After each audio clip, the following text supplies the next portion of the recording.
Welcome to our channel and welcome to another stock market analysis video. Today's video, pag-uusapan natin si ACR, Maynilad, and ICT. Pero bago tayo mag-proceed sa mga stocks na yan, let us first check saan na nga ba yung PSE index natin this week. For PSEI, nag-close siya this week with a green candle, 5,998.68. So, 2 points na lang or ₱2 na lang magko-close na siya sa 6,000.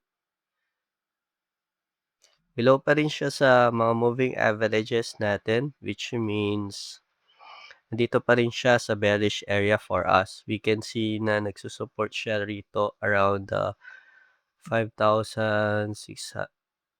Dito nakikita natin na nagsusupport siya.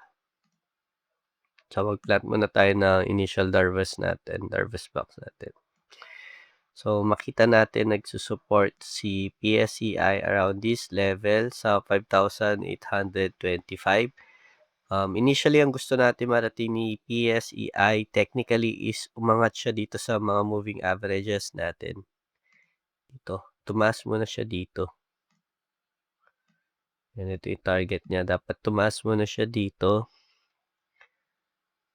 and go over the moving averages. Mapunta siya sa bullish side ng chart natin. Currently dito kasi sa baba ng moving averages natin, for us, this is a sign of a bearish area. And then above dito sa moving averages natin, this is our bullish area. So for our initial support, this would be the 5,800 level. Around this level yan. Dapat mag-support muna siya dito. And for our initial resistance, I would plot it around 6,200. Around here. Yan, mga banda dito. Sa above nung second moving averages natin. Yan, mga around 6,200.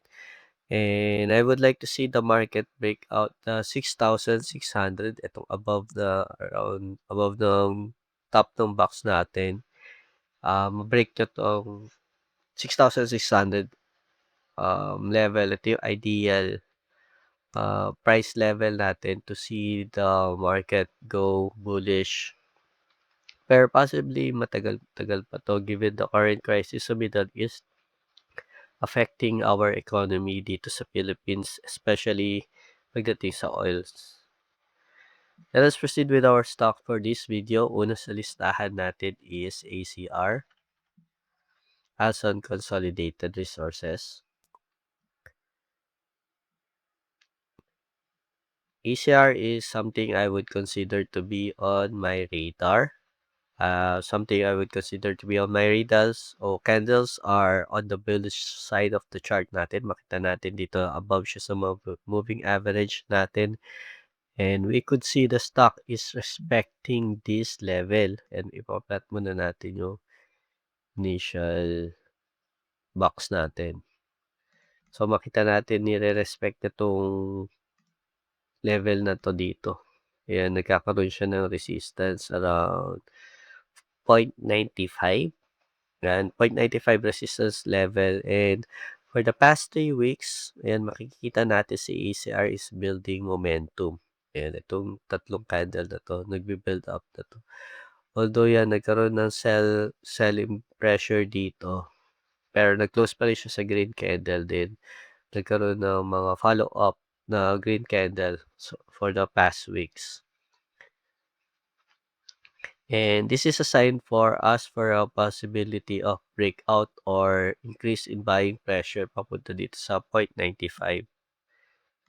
Ayan, pag nagkaroon ng buying pressure, i-attempt nyo na ma-break yung 0.95 and be able to reach the 1 peso level kasi psychological price point na to. And once na ma-break na tong piso, the price may push the stock further up. So, sa ngayon, yan muna yung level na need natin bantayan. And as for the support, I would plot my support around this swing low dito around the 0.60.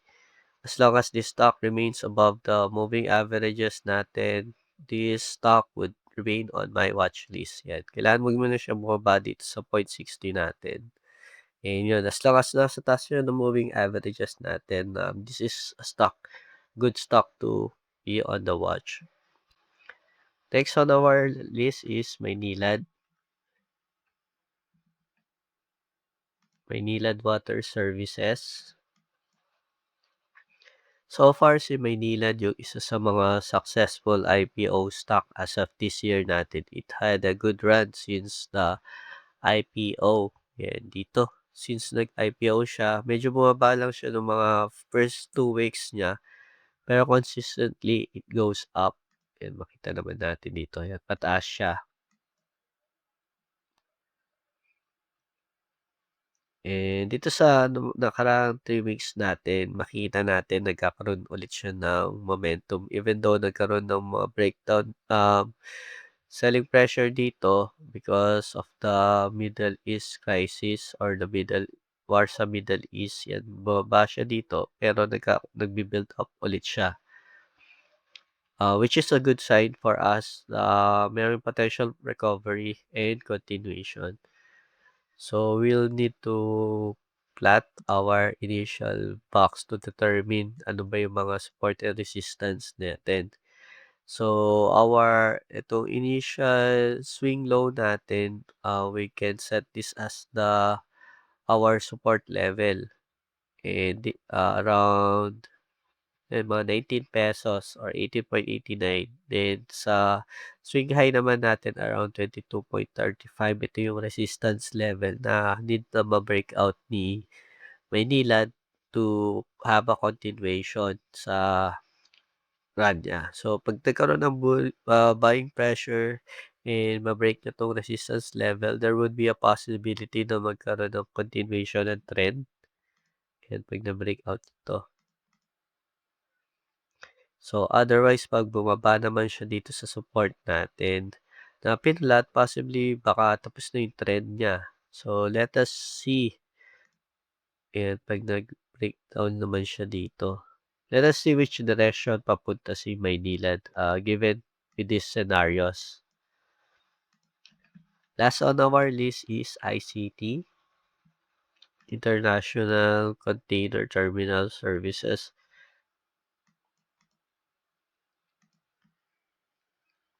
ICT, the ever consistent stock of the year yan since 2006.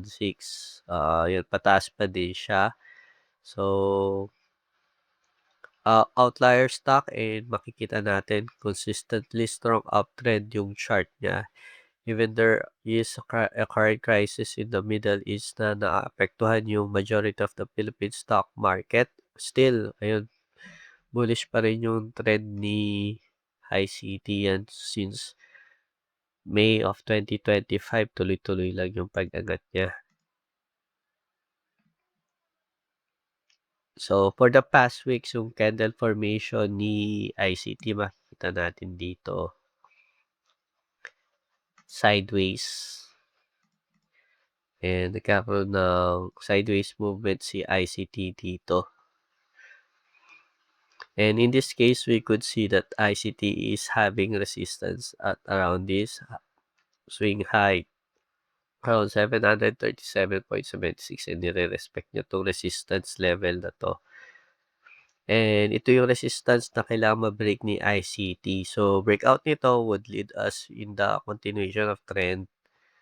And pag nagkaroon ng pagbili or buying pressure, yan, possible yan, mag-continue yung trend niya. So,